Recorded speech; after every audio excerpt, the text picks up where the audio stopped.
ये दिल्ली के ये सब आने लग गए ना, फ्लैट बनाने लग गए, तो ये सब अब ज्यादा यहाँ से बोलने में फायदा नहीं। बोलो प्रेम से राधे राधे। हाँ, लेकिन धाम में जाना कब सफल है कि जब हम धाम में जाएं और धाम में जा करके किसी की निंदा नहीं करनी, किसी की स्तुति नहीं करनी, सबसो हित, सबका हित ही सोचना और निष्कामति, किसी कामना से युक्त होकर के नहीं, निष्काम होकर के जामे और जाकर के बांके बिहारी का दर्शन हो गए, राधा वल्लभ का दर्शन हो गए, वृंदावन की परिक्रमा हो गए, गोवर्धन की परिक्रमा हो गए, और उसके बाद में यदि लौट करके आ जाएं अपने घर पे, तो अब फिर भैया जो भी अपने गुरु ने जो मंत्र दिया उसका जाप होना चाहिए, तब तो धाम में रहना सफल है। नहीं तो धाम में रहे तो, घर में रहे तो, क्लब में रहे तो, एक ही बात है। बोलो प्रेम से राधे राधे। ये पीछे वाले क्यों नहीं बोलते हैं, ये क्यों रह जाते हैं आधे आधे? बोलो प्रेम से राधे राधे। हाँ, आज वैसे भी थोड़ी सी संख्या कमती है, लेकिन वो भी हो जाएगी, हो जाएगी, समय के साथ साथ ये भी हो जाएगी। तो धाम में इस प्रकार से रहना चाहिए। कहते हैं श्री सुखदेव जी कि धीरे धीरे अपने जो आसन है ना, इस आसन पर विजय प्राप्त करनी चाहिए। कहते हैं जितासनो जितश्वासो जितसंगो जितेंद्रिय, आसन पर विजय प्राप्त करें। प्राणायाम के द्वारा श्वास पर विजय प्राप्त करना चाहिए। और देखो संग अच्छा करें, बड़े मुश्किल से अच्छा संग प्राप्त होता है। कुसंग तो भैया हर जगह खड़ा हुआ है? इस दुनिया में मैं कहता हूं इस बात को, इस दुनिया में हाथ में बोतल थमाने वाले बहुत खड़े हुए हैं, इस दुनिया में हाथ में स्वीट टंडिका देने वाले बहुत खड़े हुए हैं, चैनी देने वाले बहुत खड़े हुए। एक बार खिला देंगे और फिर आपको लत लग जाएगी, अब खाओ तो। और हम बिगड़े हैं तो जे कैसे रह जावे? यदि हम बिगड़ गए, हम पीना सीख गए, तो जे क्यों नहीं सीखे? ऐसे बहुत कम लोग होते हैं जिनको अच्छा संग प्राप्त हो जाए, लेकिन कुसंग तो हर जगह। लेकिन जिसको अच्छा संग प्राप्त हो जाता है, सत्संग प्राप्त हो जाता है, समझना चाहिए बांके बिहारी की उसके ऊपर में असीम अनुकंपा हो रही है, असीम कृपा हो रही है। नहीं तो भैया बोतल देने वाले तो जगह जगह बैठे हैं। बोलो प्रेम से राधे राधे। हाँ, और देखो जो लोग नशा पत्ता करते हैं ना, जो इस प्रकार के व्यसन करते हैं, उनका घर ऐसे हो जाता है। होता नहीं होता? बिल्कुल घर ऐसा हो जाता है। न पत्नी से बनती, न बच्चों से बनती, न भाई से बनती, न बहन से बनती, न पिता से बनती, न माता से बनती, किसी से नहीं बनती। सारा की सारा जीवन चौपट हो जाता है। इसलिए भागवत सुनना तब सार्थक है जब हम अपने इन व्यसनों को त्याग दें। हैं?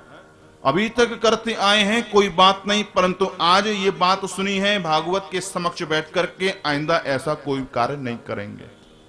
बोलिए प्रेम से राधे राधे। जित संगो जितेंद्रिया, अपनी जो ये इंद्रियां हैं, इन इंद्रियों पर हम विजय प्राप्त करें। और ऐसा करके फिर हम एक जो स्थान पर बैठे हुए, जिस तीर्थ स्थान पर बैठे हुए, वहीं से मन को एकाग्र करके हम भगवान के स्थूल स्वरूप का ध्यान करें। और भगवान के स्थूल स्वरूप को ध्यान करके हम ये सोचें कि हमको किस लोक में जाना है, चंद्रलोक में जाना है, सूर्यलोक में जाना है, इंद्रलोक में जाना है। इस प्रकार से हमें ध्यान करना चाहिए। और इसी ध्यान को ही, इस ध्यान के द्वारा मुक्ति जो प्राप्त होती है, उसी को हम सद्यो मुक्ति कहते हैं। और इसमें जो एक एक बार करके जाते हैं, जैसे कि एक बार चंद्रलोक में चले गए, उसके बाद सूर्यलोक में चले गए, यही कहलाती है क्रम मुक्ति। तो सद्य मुक्ति क्रम मुक्ति के विषय बतलाया है। इसके बाद फिर कहने लगे कि भाई जिस व्यक्ति को जो वस्तु चाहिए, उससे संबंधित देवता की अर्चना करने से, वंदना करने से वह वस्तु सुलभ हो जाती है। जैसे किसी को अन्न की कामना है तो वह अदिति की पूजा करे, यदि किसी को आयु की कामना है कि आयु बढ़े तो वह अश्विनी कुमारों की पूजा करे, और यदि किसी को चाहिए कि मैं रूपवान हो जाऊं, तो उसको क्या करना चाहिए? उसे गंधर्वों की पूजा करनी चाहिए। और यदि किसी को भैया बढ़िया सुंदर सी स्त्री चाहिए, हाँ, बहुत जरूरत पड़ती है, तो जो उर्वशी नाम की अप्सरा है उसकी पूजा करनी चाहिए। यदि विद्या चाहिए तो भगवान भोलेनाथ की अर्चना करनी चाहिए, और यदि दाम्पत्य सुख चाहिए तो माता पार्वती की पूजा करनी चाहिए। राजा परीक्षित ने कहा कि मेरा तो पूरा जीवन निकल गया, मुझे इन सब बातों से क्या लेना देना है? अब मैं 7 दिन की मेरी जिंदगी, अब ये बातें मेरे को क्यों बता रहे? अब मेरे को तो कुछ ऐसा बताओ जो उद्धार हो गए और आने वाली जो पीढ़ियां हैं उनका भी उद्धार हो गए। बोले कि हाँ, ये बात तुम्हारी सही है। तब कहते हैं अकामः सर्व कामो वा मोक्ष काम उदारधि तीव्रेण भक्ति योगेन यजेत पुरुषं परम।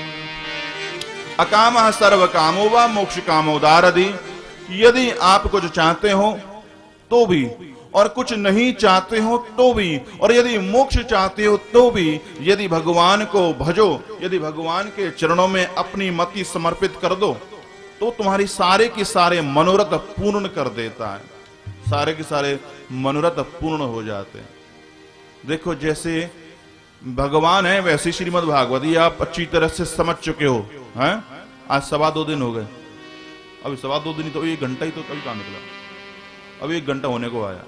तो आज 2.25 दिन हुए हैं। 2.25 दिन में इतना तो समझ गए कि श्रीमद् भागवत कोई पोथी नहीं है, कोई पुस्तक नहीं है, साक्षात श्री कृष्ण ही है। और साक्षात श्री कृष्ण जो है ना, वो हमारी सारी मनोकामनाओं को पूर्ण करने वाले भी हैं।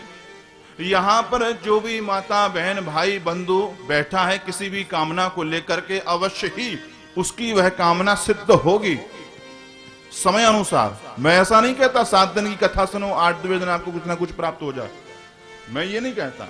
मिलेगा, परंतु समय से मिलेगा, जो समय उसको उचित लगेगा उस समय से मिलेगा। लेकिन हम भगवान को प्रसन्न करके, भागवत को प्रसन्न करके यदि इन विषयों को ही मांगेंगे तो हमको वो एक ही विषय मिलेगा। यदि हम भागवत को प्रसन्न करके, भागवत को प्रणाम करके, भागवत से भागवत ही मांगेंगे तो हमको सब कुछ मिलेगा, है? भागवत से भागवत को मांगेंगे तो ये हमको सब कुछ मिलेगा। हाँ, कि हे भागवत भगवान, जैसे आप यहाँ विराजमान हो, यहाँ पे आई हुई हो, ऐसे आप हमारे घर में भी आओ, है? हमारे घर में भी आओ और हमारे भी सारे के सारे जो मनोरथ हैं उनको आप सिद्ध करो, तो सारे के सारे मनोरथ सिद्ध होंगे आपके। देखो, मैं आपको एक बात बताऊं, एक राजा था, वह राजा किसी बात पर प्रसन्न हुआ और प्रसन्न होकर के उसने क्या किया, एक प्रांगण में बहुत बड़ा मैदान था, वहां पे मिठाई रखी, फल रखे, हाथी घोड़े रथ हीरे जवाहरात सब कुछ रखा। बोले कि मेरे इस देश का, मेरे इस राज्य का कोई भी व्यक्ति आ सकता है और एक वस्तु इसमें से उठा सकता है, ये जितनी भी वस्तुएं हैं। और वहीं पे राजा स्वयं जाकर के विराजमान हो गया। अब भैया किसी को गुलाब जामुन पसंद है तो गुलाब जामुन पे हाथ मार लिया किसी ने, लेकिन अब गुलाब जामुन मिलेगी, अब राजभोग नहीं मिलेगा। अब किसी को राजभोग अच्छा लगता है तो राजभोग अच्छा लग गया, राजभोग उठा लिया। बोले अब राजभोग ही मिलेगा, अब संदेश नहीं मिलेगा, मिलेगी एक ही चीज, दूसरी नहीं मिलेगी। अब ये किसी को भैया नेकलेस, माता जी पहुंची, बोले कि ये हीरे का, बोले यही मिलेगा और कुछ नहीं मिलेगा। बोलो प्रेम से राधे राधे। एक व्यक्ति पहुंचे, उन्हें ये गाड़ी, बोले गाड़ी ले जाओ, केवल गाड़ी मिले। किसी ने हाथी चाहा हाथी मिला, घोड़ा चाहा घोड़ा मिला। वहां पे एक सज्जन आए, अरे देखो कोई घोड़ा ले रहा है, कोई हाथी ले रहा है, कोई गाड़ी ले रहा है, कोई रथ ले रहा है, कोई गुलाब जामुन ले रहा है, तो कोई नेकलेस ले रहा है, लेकिन भैया मेरे को तो सब कुछ चाहिए, ये सब कुछ मिले कैसे?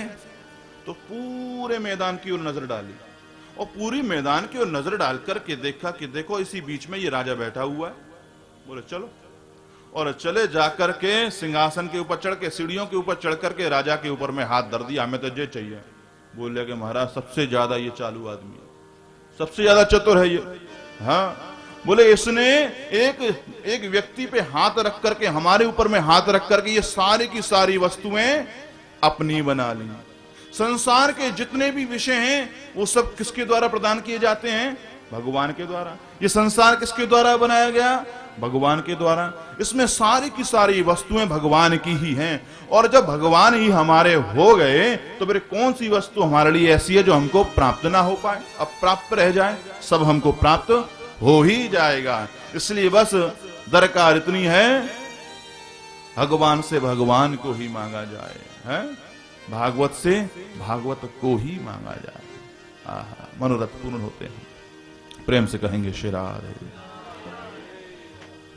कहते हैं यहाँ पे शौनकादि ऋषि, आज हम आपकी वाणी को श्रवण करके इस नतीजे पे पहुंचे हैं कि जिस व्यक्ति ने इस मानव तन को पा करके अपने कर्णों के द्वारा भगवान की कथा का रसपान नहीं किया, उसके कान कान नहीं है, सर्प के बिल हैं। सर्प के बिल होते ना, सर्प का बिल, उसके समान है, कान नहीं। इस नतीजे पर हम पहुंचे हैं। इसी बात को गोस्वामी तुलसीदास जी भी कह रहे हैं। उनके शब्दों की ओर चले।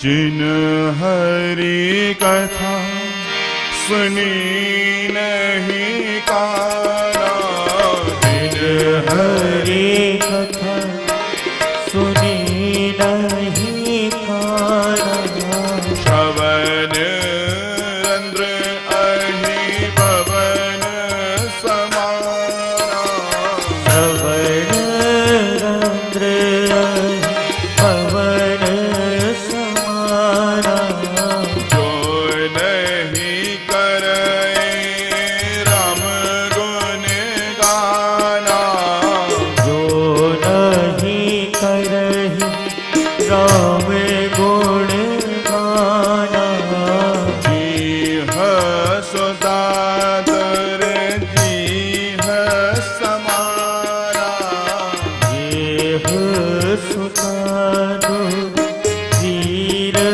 समाना, ते सिर कटो तो मर समतोला, सर कठोर तो समतूला, नानमत हरि गुरु पद मूला, तेरा पद जीवन गुरु पद मूला, जिन हरि कथा सुनी नहीं काना, जिन हरि कथा सुनी नहीं काना, श्रवण रंध्र अहि भवन समाना, श्रवण रंध्र भवन समाना, जिन्होंने इस मानव तन को पा करके कथा का श्रवण नहीं किया, उनके कान सर्प के बिल के समान हैं। जिन्होंने इस मानव तन को पा करके अपने मुख से भगवान के गुणों का गान नहीं किया, उनकी जीव मेंढक की जीव के समान टर्र टर्र करने वाली है, हाँ? मेंढक की जीव के समान टर टर करने वाली। समझ गए? इसलिए ध्यान रखना, जीह सुदादुर जीह समाना। और जिनके सिर भगवान के सामने, भगवान के प्यारे भक्तों के सामने नहीं झुकते हैं, उनका वह सिर सिर नहीं है, तरबूज के भांति है। और आगे कहते हैं कि जिन्होंने कभी संतों का दर्शन नहीं किया, जिन्होंने कभी धाम का दर्शन नहीं किया, तीर्थ का दर्शन नहीं किया, भगवान का दर्शन नहीं किया, भगवान के प्यारे प्यारे भक्तों का जो दर्शन नहीं किया, उनके वह नैन नैन नहीं है।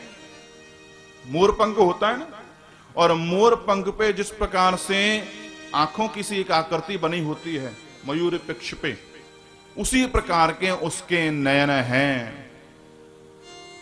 उसका हृदय बड़ा कठोर है, पत्थर है वह तो, जिसने भगवान की कथाओं को सुना, परंतु सुन के भी उसके हृदय से आंसू नहीं आए, उसके हृदय से, उसके नेत्रों से अश्रुधारा नहीं आई, उसका हृदय बड़ा कठोर है। परंतु भैया यहाँ पर जो भी बैठी हुई माता बहनें हैं, उनका हृदय बड़ा कोमल है, बड़ा द्रव्यमान है।